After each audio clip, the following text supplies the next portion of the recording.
मातरम वंदे मातरम सुजलाम सुफलाम मलयज शीतलम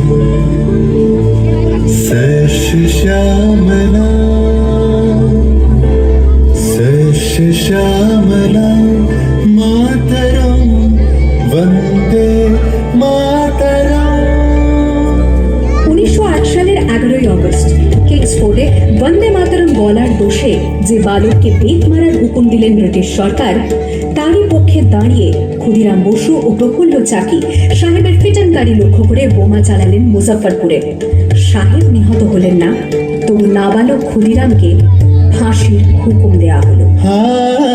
জননী গুলহ তুলে পক্ষে শান্তনবাস দেহ তুলে চোখে কাঁদিছে তব চরম তলে 30 কোটি নরনারী।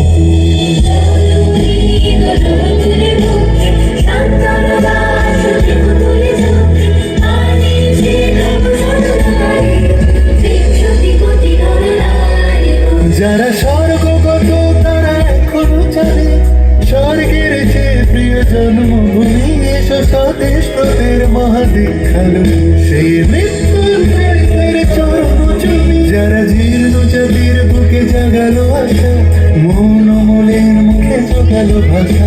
আজি রক্ত কমলে গাথা আজি রক্ত কমলে গাথা মারলো খালি বিজয় লক্ষ্মী দেবতাদের কালে মুক্তির মন্দির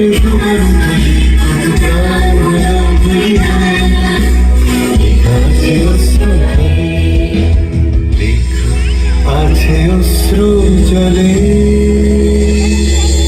9 সেপ্টেম্বর 1915 ইংরেজদের সঙ্গে সম্মুখ সমরের স্বাধীনতা ছিনিয়ে নিতে অস্ত্র আনার পরিকল্পনা করেন যতীন্দ্রনাথ মুখোপাধ্যায়।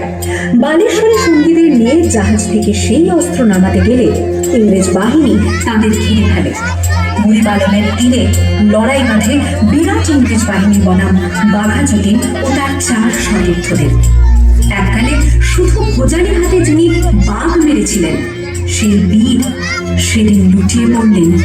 আমি হাসি হাসি পড়ব ফাঁসি দেখবে ভারতবাসী।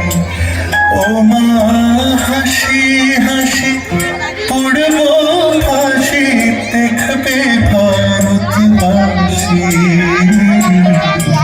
একবার বিদায় দে মা ঘুরে আসি। 18 এপ্রিল 1918 মাস্টারদা সূর্য সেন ও তার 65 জন শিষ্য মিলে পরিকল্পনা করে চট্টগ্রামে ব্রিটিশ পুলিশের অস্ত্রাগার লুট করে এবং তারপরে লুকিয়ে আশ্রয় নেন জালালাবাদ পাহাড়ে।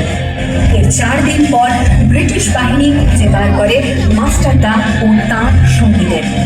সেদিনের অস্তপ্ত সূর্য ছিল সূর্য সেনের রক্তের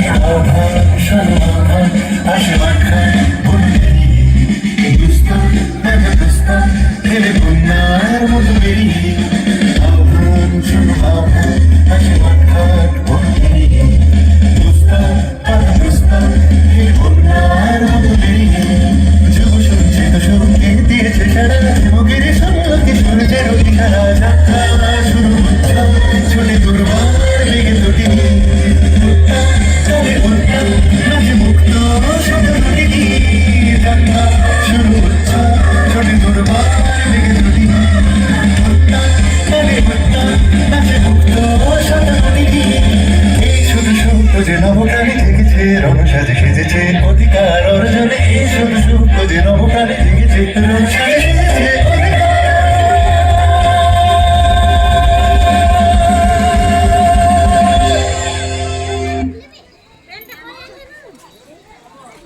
ধন্যবাদ শ্রাবণ দত্তকে।